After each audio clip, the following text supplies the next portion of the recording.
Good morning, everybody, and welcome to the Summer Stress Release webinar. I'm your host, Sherry Branson.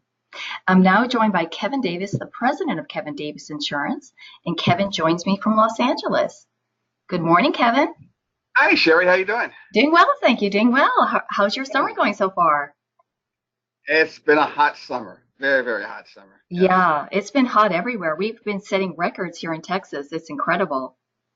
Today is 110. I'm as comfortable as I can be. It is hot. It is really hot. Yeah, absolutely. Here we are, kind of midsummer point, the end of July, and the warm weather is people are on vacation, enjoying the beaches, but it's hot. It's hot in the city for sure. And Kevin, hot weather can stress people out. There's other stresses, of course, that can make people stress out.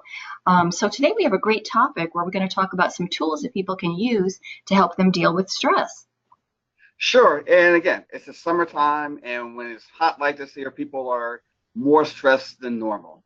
We're stressed by everyday life as it is, but we're definitely stressed more now. And what we're going to do today is have like several key stress management techniques we're going to talk about. The first one is to use mindfulness techniques to help you to really be more receptive and to lower some of your stress. We're going to learn how to manage your emotions. I'm talking about the negative ones plus the positive ones like generosity and kindness. And then we're going to how to have a more balanced life through something called equanimity. Oh, okay, equanimity. Okay, great. And I did want to mention that if anybody would like a copy of today's presentation, please send me an email to sbranson@kdins.com, and I'm happy to send you a copy of the PowerPoint. And I also record all of our webinars and put them on our website, so you can listen to the webinar again if you'd like to. And Kevin, yes, we are all under a lot of stress, and there are challenges every day, traffic, work, and then at home. So we don't want this stress to affect our well-being. And that's what we're talking about here. I mean, just think about our day. We come to work every day with very little interaction with our employees.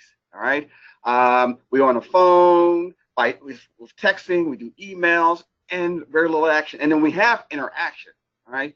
With our employees or other people, we seem to be able to judge, blame, and criticize them. And we'll often just walk past them and ignore them. We come to work, we sit in our little cubicles, okay? And we're self-contained. We're a self-contained unit there where we have everything we need to get our work done without any interference from anybody. And now we're getting seen more and more like we like it that way. Yeah, I personally like it when somebody walks by and says good morning because I work at home. So it's kind of Yes. nice to see a human being.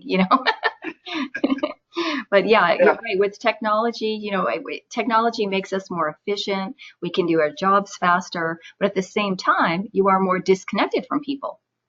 Yeah. And what happens, you feel isolated to the point where sometimes you become disengaged and really begin not to care at all. Hmm. Absolutely. You Yeah, yeah. So, if you look at our employee engagement statistics, and this is something that the Gallup poll puts out every year, and it's really fascinating to understand that today, the majority of employees are either not engaged at all or actively disengaged. Okay? And the disengaged employees make up over 50% of the American workforce. 50%. Oh, that's a large percentage, Kevin. So they're just coasting through the day, it sounds like, if they're disengaged. Yeah, that's right. And all they're doing is just enough work to get by, so they don't get fired. That's what we're talking about. Now, the active disengaged employees are about 24%. Now, these active disengaged employees are not just, The broadcast is now starting. All attendees are in listen-only mode. Oh, oh, okay, that was interesting. that's interesting. Okay. It's, huh. Okay, well, maybe we should start from the top. Let's start from the top. That was really interesting. Okay, because it had started. But good afternoon, good morning, everybody, and good afternoon on the East Coast. Welcome to the Summer Stress Release webinar. I'm your host, Sherry Branson. I'm joined by Kevin Davis, the president of Kevin Davis Insurance. Good morning, Kevin. Well, it's kind of weird. I don't know if we're starting all over again or people just join us. What Yeah. we're going to do is got to give a quick recap of what happened over the Yes. past 3 or 4 minutes. There Okay. might have been a technical glitch, so we're just going to go over that part again. It was just a short little section, so it's easy. All right. Okay. So basically what we're saying is that there's a lot of stress out there today. There's a lot of stress. And what we're going to do is today we'll give you 3 techniques to help limit stress. We'll talk about using mindfulness stress reduction techniques. I'm going to talk about how to manage your emotions, difficult emotions, more positive emotions.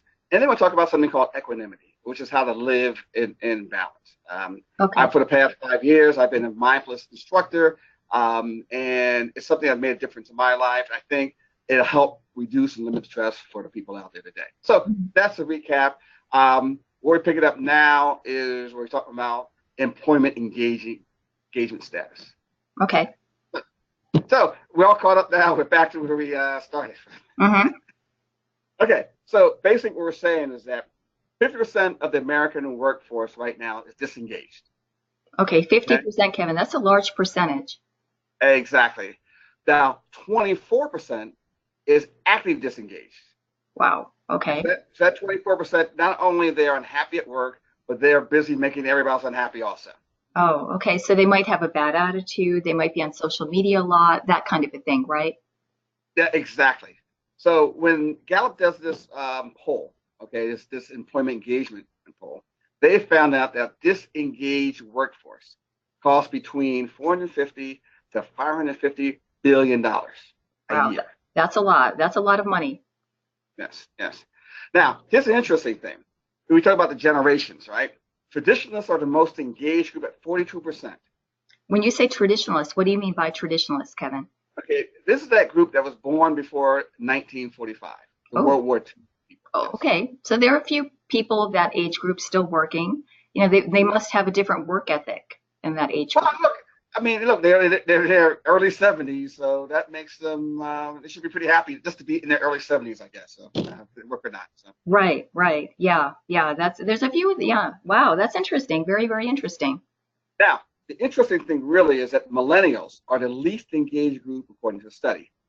29% of millennials are disengaged, or only 29% are engaged at work. 55% are not engaged at all, and 16% are actively disengaged. Wow, those are high numbers. Those are very high numbers for millennials. So there's a drastic difference between the millennials and the older generation. Yes, exactly. Mm-hmm. So, and now one final note on all this stuff is that 35% of the females are engaged compared to 29% of the men. Ah, so one for the women. Oh, Yes, exactly. uh-huh. So I'm about to hire more women, right? Exactly. Exactly. Yes. And I guess you're surprised by the statistic, are you? Not really. No, I don't know why that is. You know, why women are more, women are more verbal. I know that, but I don't know why the disengagement or the engagement, it'd be interesting to do another webinar about why that is, kind of dig into it a little more, like what motivates people to be engaged. And we're going to talk about tools to manage stress and how to be more engaged, but we can talk about why people are not as engaged. And then, Kevin, it's a big problem, and I know that it causes some people to be kind of bitter and angry. Exactly, and it continues to grow throughout the day. So our first tool, when we talk about the tool to limit the stress, is going to be mindfulness. Okay, now what is mindfulness, Kevin? Can you explain that? Sure. Mindfulness is paying attention to our present moment experience with open curiosity and the willingness to be with what is. Okay. So what you're talking about then is just being more aware and paying attention. Is that what you're saying?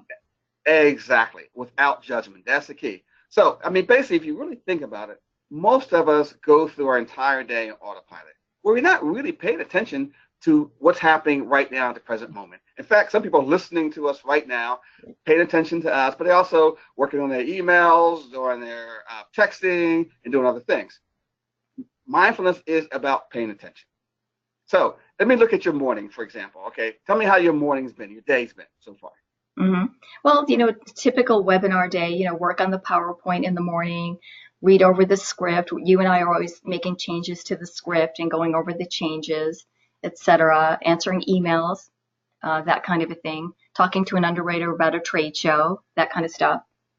So again, what happens is most of our day is made up of routines that we do. Constantly routines. And these routines we have create habits.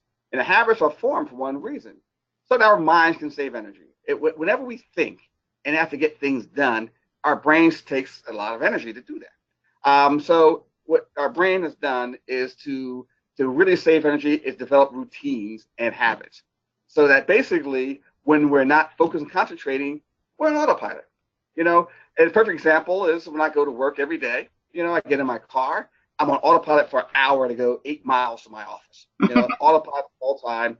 Don't I'm not really planning anything. I'm just kind of just vegging out for 8 minutes for 8 miles versus an hour. You're just kind of in the zone. Mm-hmm. Uh-huh. Yeah. Now, what's wrong with autopilot though, Kevin? Because it gets you to work. You get yourself into work and you know how to get there. So what's wrong with that? Okay. See, this is the problem. Okay. While my mind is on autopilot, when I'm on autopilot, what was my mind doing? Okay. It wanders. Okay. And what does it usually wander to? Our brain is designed to do one thing, it's to solve problems. That's what our brain does, to solve problems. So if we know we get to work and we have things we have to get done, like check our emails and our voicemails, then what it does is starts being anxious. It gets anxious about what has to be done. And anxiety is created for worrying about the future events that usually never have to happen. Or we worry about things we didn't do yesterday. We're on our way to work thinking about, I didn't get a report done, I didn't get those accounts bound, I didn't do all the things I needed to do. So our brain's either going to the past or it's going to the future, or our bodies are in the present. Our bodies are going to work and are doing the things they're supposed to be doing, but our mind's everywhere, so it creates an anxiety. It creates a disconnect between us. Mm-hmm. Yeah. Mm-hmm. That's the problem. Mm-hmm. And Kevin, if you're like it's like you're a player in the game, but also a spectator, right? And that's what it's all about. So if I'm playing, again, I just started. I love playing basketball. I played my entire life. It's not just playing the game, but you're also sitting on the sidelines watching the game at the same time. And that is what we go through most of our time. And to see, the point is that only by being present can things get done more effectively. This means you're more engaged, aware of what needs to be done, and make better decisions. See, what mindfulness does is give you an option to approach challenges with clarity and focus. All right. I read this study from the Journal of Human Relations. What researchers wanted to know if mindfulness could really help a stressful work environment.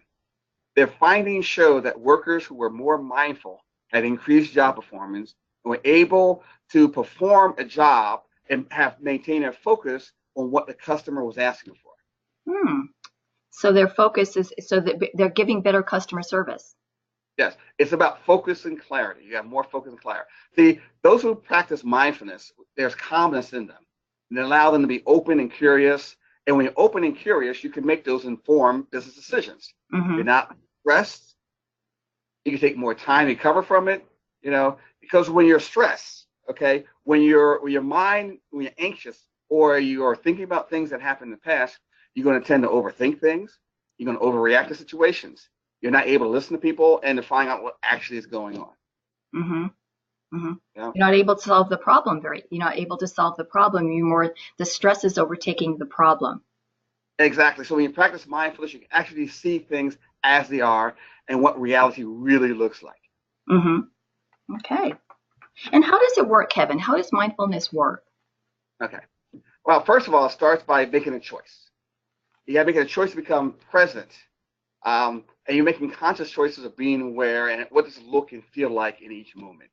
And once that choice is made, mindfulness will help you to reduce stress and really can determine what's going to and improve creativity, focus, and clarity. See, what mindfulness does is focuses our attention that we can connect directly to what is happening at that present moment. Without it, what we do is we see the world through distorted lenses filled with biases, habits, and wishful thinking. Mindfulness allows us to see things as they are and not as they want us to be. Now, when we talk about mindfulness, there are two primary practices of mindfulness. There's a formal practice and an informal practice. Okay, what are they, Kevin? What are the differences? A formal practice is actually meditation. Okay? It's just being able to sit down for a few minutes and to calm yourself down, not have your mind racing like we always do. It doesn't eliminate you from thinking. It just calms the mind down. It trains your mind the way going to the gym strengthens your body. It only takes a few minutes to have the full effects of it. It's like pushing a pause button where you do nothing for about 4 or 5 minutes. You can do it sitting, standing, walking, or lying down. Okay.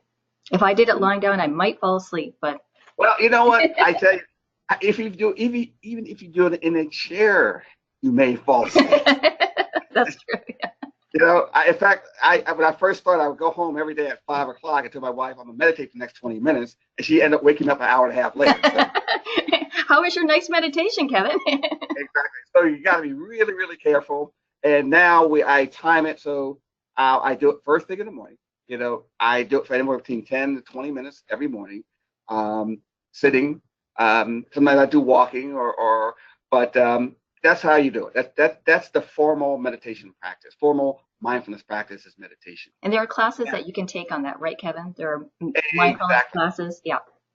Or you can go right online and look it up. There's mindfulness apps. You can do all different types of meditating apps. You can find out also. Mm-hmm. Now, Okay. when we talk about an informal practice, it's just how we approach everyday life. How we focus our attention on a situation we're currently involved in and stay aware, therefore creating this more meaningful experience. Let me give you an example. Right now when we eat, have you had your lunch yet? Yes, I have. I ate it early. Mm-hmm. Do you know what you ate? Yes. Okay, good. See, the problem is that most of us, when we eat, we have no idea what we eat, what we ate for lunch or for breakfast, or can remember if we ate or not.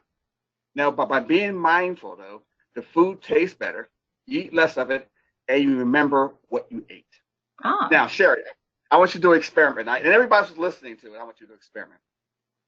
Basically, try eating with your non-dominant hand. So if you're right-handed, eat your left hand. If you're left-handed, eat your right hand. Okay. Well, that would cause me to eat slower, which is okay. That's good. And it might be a little messy, but it'd be interesting. Yes. Mm-hmm. It'll take more time, but guess what will happen? Is that you probably will enjoy your food a little bit more. You'll see what you're eating, and you'll probably eat less of it in the long run. Because right now, what we do is we get a plate in front of us, we eat the entire plate, we're done, drink whatever we want to drink, and we move on to the next thing. With mindfulness, what it does is make sure you enjoy what you're eating, you take your time, and it's part of the experience as opposed to just filling yourself up. Right. It goes back to the autopilot, like you were talking about. A lot of people eat on autopilot. They just eat the meal, they don't think about it. But this would cause you to stop and slow down and do it more mindfully. And enjoy it. And enjoy it, yeah.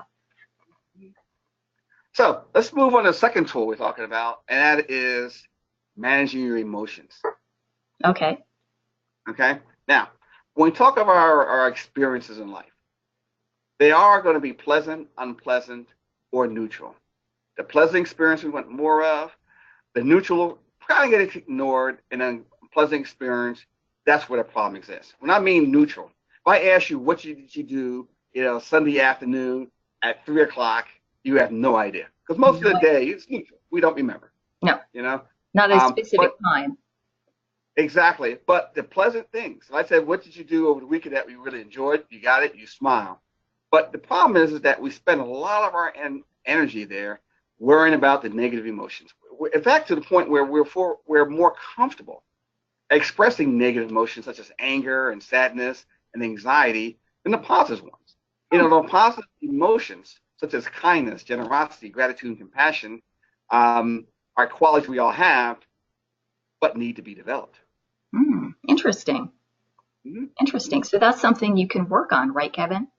Something that we have to work on. Again, if you think about, how you react whenever you have a situation, okay, most times you're going to react in a negative situation, even when it comes to things like generosity or being kind. When we are generous, like we give money to that person on the corner who's homeless, the first thing comes to my mind is what? We hope they don't use it to buy drugs. We hope they don't use it to buy this. So we attach things to it. So the generosity is not as generous as we think there is. Right. Rather than just being generous and giving the money. Exactly. So even though we think we're being generous, we think we're being gracious, we really have strings attached to all these different things. Even with compassion, it may turn to pity. So it is really difficult to just have these emotions and talk about them without really developing these qualities. It's really like planting a flower, or planting a seed and watch that flower bloom. by practicing being kind and compassionate and generous is like watering a plant. As you practice it over time, your capacity for it grows. That makes sense. It's something to work on. You have to just work on that area, that particular area. And the more you do it, and the more you practice these qualities of kindness, gratitude, and generosity, what happens is you begin to dissolve some of these negative feelings like anger, jealousy, and fear. Research shows that as long as you are generous and kind, it increases your level of happiness and creates more optimism. Ah, more optimism. We can all use a little more optimism, that's for sure, with everything going on. And great. And I did want to mention to everybody, if you'd like a copy of today's presentation, the PowerPoint, just send me an email to sbranson@kdins.com. I'm happy to email you the copy. And I also record all of the webinars, so I'll be putting a recording on our website. Now, let's talk about the biggest problem that stops us from really managing our emotions and really what gets in the way. And it also gets in the way of really being calm. And that is fear.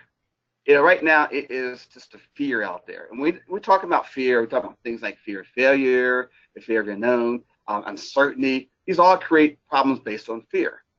Now, the thing is that if you go one step deeper, it's not those fears that keep you up at night, but things like guilt, shame, embarrassment, or humiliation. These are the four things that really stops us from being engaged and enjoying life itself. When we talk about these four things, right, we talk about things like guilt and embarrassment.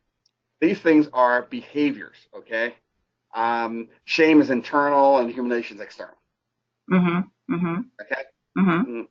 Now, when we talk about things like guilt and embarrassment, okay, it's based on the behavior itself. Let me give you an example.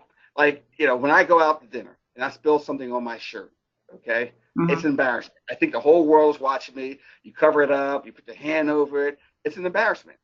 Or if I get caught at work doing something I shouldn't be doing, then I feel guilty from it. So those are behavior. Absolutely. We've all spilled something on our shirt at dinner, so everybody can relate to that one. And when we talk about humiliation comes from someone who, like a family member or a friend, they do something to you, and that's like at work, okay? You got to work, you got a situation at work when a boss or a coworker, they berate you right in front of everybody else. That's humiliating. Now, the toughest one, and this is the one that really gets us all the time, is shame. Because shame describes your feelings of yourself. And not the activity itself. So if you do something bad, you didn't do something bad, shame brings the fact that you're a bad person. That's the difference. Okay. All right. Makes sense? You with me? It does. Yeah. Oh, yeah. I'm with you. Okay. All right. See, the way it works is this. Our brain operates to keep us safe. And then when we feel unsafe, we want to react. And when we react, our reality gets distorted. And when our reality gets distorted, we believe we have to either fight, flight, freeze, or faint. Oh, Kevin, I've heard of the fight and flight, but not freeze or faint. What are you talking about? What are you talking about there? Okay. And normally people talk about the fight or flight mechanisms. Really, four of them. Okay. That's what happens when we are faced with some adversity situation or a negative situation. It'll be one of the four things. Fight means that we're going to lash out and we're going to start blaming people, judging people, criticizing people. That's the fight part of it. Okay, so somebody's not taking responsibility then. Exactly. And flight itself means escaping, running from the situation. Okay, so no accountability, basically. Exactly. Yeah. Now, a person who freezes is temporarily shut down. It's like that deer in a headlight situation. Oh, yeah. Early in my career, when I worked in sales, there's all kinds of claim situations that would pop up, when you write somebody's policy. And sometimes you just freeze because you are caught off guard by emergencies all the time. You know what I mean? So I can relate to that, to the freezing. Yeah. Yep. And then finally, there's the fainter. Fainter who is helpless and totally collapsed in the situation. I mean, they can't handle them all. It's totally like, I don't know what to do. And you just. It's overwhelming. It's so overwhelming you can't do it. So those are the things that happen to you. And again, it comes from awareness, When we get to these situations, we can't connect. If we're worried about fighting or flighting or all those different things, is we can't connect and we can't get things done. Hmm. And what happens is that this fear, okay, this fight flight thing allows us to create this mask for us to hide behind. Ah, okay. Yeah, there are people who wear all kinds of masks. You know, they always need to be right. They always need to be in control, or they have to be a little bit different. I mean, all of these stop us from connecting with others, right, Kevin? Yeah, and that's what it is. Our survival mechanism kicks in, we disengage. Then to the point where we start competing with others instead of collaborating, we stop communicating and we create drama. And more importantly, we start to judge, blame, and criticize others just for no apparent reason. Mm-hmm. Absolutely. Absolutely. And earlier, Kevin, you mentioned equanimity. Can you explain to everybody what that is? Sure. This is the third and the final tool we're talking about. This is the way to really manage stress and to maintain balance in life is equanimity. Equanimity is this term used to maintain a state of balance, even-mindedness, stability, and calm, despite the uncertainties that we live in today. It's the understanding that things are as they are. It's the willingness to be with what is at this present moment. Okay, so what you're saying, the willingness to accept what's happening at the moment, like you just said, regardless if it's good or bad. Is that what you're saying? Yeah, let me give you another example. I remember a few years back, okay, when we had lost this major account where I worked at before we started here. I mean, it was a major loss for the company. Everybody panicked. It was an account that we had for a number of years, and it really, really presented a problem for us all. But I remembered, that I stayed calm. Everybody else around me was in survival mode. I felt balanced and even tempered. So I felt okay. Despite all the disaster and everything was happening around me, I felt calm despite that situation. That's what equanimity is. That's exactly what it is. And that's a hard thing to do when everybody else is panicking, to not feed off their energy, their panic. Exactly. See, what equanimity does is help us at emotional stability. We remain in control even though there's unpleasant situations around us. And it helps us on the same time, even in enjoyable situations. We are in control. We know what's going on. It allows us to explore all other options and stay more informed and reach conclusions without that emotional involvement. Mm-hmm, mm-hmm. It also allows us to return to that stable sense quicker. Difficult there. You can have equanimity and still get upset and still be anger. But what happened is you could be able to bring it back to that state of balance. Calmness. Mm-hmm. Mm-hmm. Mm-hmm. And it can Yeah. help in your personal life too, right, Kevin? I mean, we're talking about work situations, but it can also help at home. Yes. Yes. It really allows you to be more stable, to be able to respond quicker when difficult situations arise. When we talk about situations, okay. I remember one of the favorite sayings my daughter would go that life's not fair. She didn't do well in the report. Life's not fair. And with equanimity, you accept the fact that life's not fair. Mm-hmm. It's just the way it is. Mm-hmm, mm-hmm. And that can be a challenging thing to do. I mean, how did you learn how to do this, Kevin? How did you learn Okay. to use All equity? right. Well, it takes practice. Just like everything else we're talking about today is cultivating these practices. By practicing equanimity, you're reminding yourself that this too shall pass. As you practice it over time, your capacity for it will grow. Now, Mm-hmm. let me give you the perfect example of equanimity is the Serenity Prayer. Are you familiar with the Serenity Prayer? Yes, I am. Sure. Mm-hmm. Yeah. Yes, yes, yes. Grant me the serenity to accept the things I cannot change, courage to change the things I can, and wisdom to know the difference. Exactly. That's what equanimity is. It's all about being able to accept things as they are. Mm-hmm. Now, the best way to start it is with meditation. You sit, you stay calm, you breathe in, you breathe out for about 5 to 10 minutes, and you maintain it. You'll find peace and calmness around you. Even though you may outside hear somebody, making a lot of noise, traffic, everything like that. That's how you start it. Just by being able to maintain that balance without getting upset because things around you are not happening the way they should be happening. Mm-hmm. Yeah. You're like that mountain, despite the change in weather or effects by humans or natural man-made disasters, that mountain doesn't change. That's what equanimity is. Uh-huh. You are the mountain. Exactly. Great. Yeah. Now, here's something, a tool we can use. A tool is called stop. Okay. Because again, once you're balanced, you're able to focus with clarity Okay. But the way, and one of the best tools I can leave you here with is called stop. Stop is STOP, and stop is for whenever you're in a situation where you are either about to overreact, okay, don't know what to do, you stop. S is for stop. You just stop. Don't do anything. You take a breath. You observe what's happening around you, and you proceed. Okay. Okay? Mm-hmm.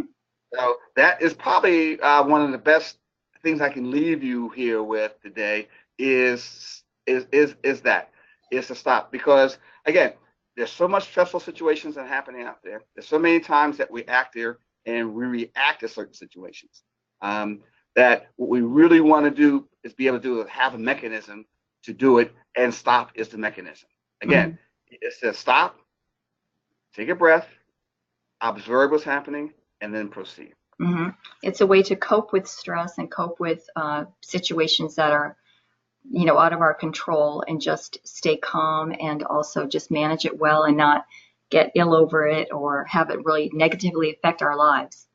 And the nice thing That's it. about it, you said 5 to 15 minutes, you can start out. That doesn't take a lot of time, and it doesn't cost anything. Exactly. And again, if you're out there, and again, that's how it starts. And then as you get more and more practice at it, you can do it as you're walking, you do it in the car, you can do it a lot of different ways, a lot of different times. So it's really, really important that if you're talking about reducing stress, the best way to do it is by just learning how to stop and take that. You know? And then practice meditating 10 minutes. You know? And finally, above all things, is you got to celebrate. Celebrate, celebrate, celebrate. To really bring peace and joy to your life, celebration is the key. The more you celebrate, the more good things happen to you. When we talk about cultivating positive emotions come from the ability to celebrate things you've done. If you were kind to somebody, if you're compassionate to somebody, if you're generous to somebody, if you're compassionate, all those things create well-being inside yourself, and celebration is the way to do it as often as you can. Absolutely. Great point. Thank you, Okay. Kevin. Thank you, Kevin. We all love to celebrate, so that's great news. And thank you for a wonderful webinar today. Really, really great topic, very interesting. And if anybody would like any copies of the webinar, please let me know. My email is sbranson@kdins.com, and I record all of our webinars, so they're on our website. Please listen to today's webinar and all of our past webinars, which are about our products. And please join us in August, on August 10th. We're going to be doing a very special webinar, Meet the Underwriters. So thanks, Kevin. Thanks so much. Thanks a lot. Thanks, and have a great afternoon. Look forward to seeing you on the 10th. Yes, look forward to that one. Yes, on the 10th, August 10th. Exactly. Yes, take care, everybody. Have a great afternoon. Thanks a lot.